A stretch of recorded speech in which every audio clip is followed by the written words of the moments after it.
Bonjour, mon nom est Josée Filion. Je suis chez les Artisans du paysage depuis 10 ans. Présentement, je travaille comme directrice de la production. Je m'occupe de l'ensemble des équipes de production. Oui, bonjour, Florence Laflamme, responsable des ressources humaines chez les Artisans du paysage.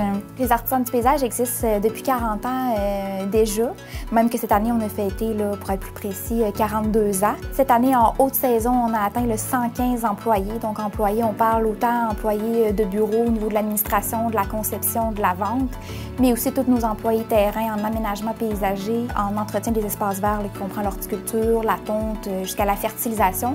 Et l'hiver, on a aussi tous nos employés de déneigement.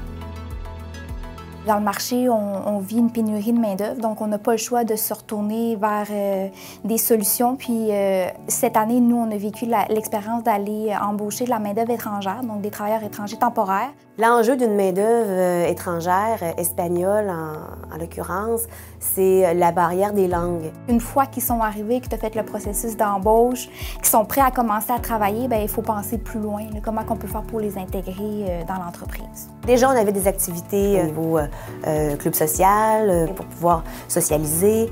Puis on a mis également en place un barbecue fiesta mexicaine où on a pu socialiser sur le thème du Mexique. Et puis le service des ressources humaines, en collaboration avec les gens sur le terrain, ont développé un lexique pour pouvoir favoriser les échanges. On décide quand même de jumeler cette main-d'œuvre-là nécessairement avec nos équipes terrain, mais ces gens-là ne parlent pas nécessairement la langue.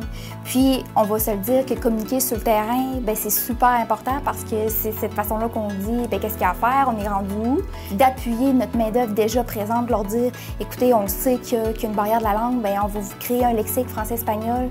Du moins, c'est un début de ce qu'on peut faire pour vous outiller dans cette nouvelle réalité-là parce que veut pas, l'année prochaine, on en a 10 qui arrivent, donc le lexique va probablement être encore très utile, même on va peut-être essayer de le développer encore plus. Oui, on parle beaucoup des échanges au niveau technique, mais juste des échanges plus sociaux qui, au final, va faire en sorte qu'on tisse des liens, c'est intéressant.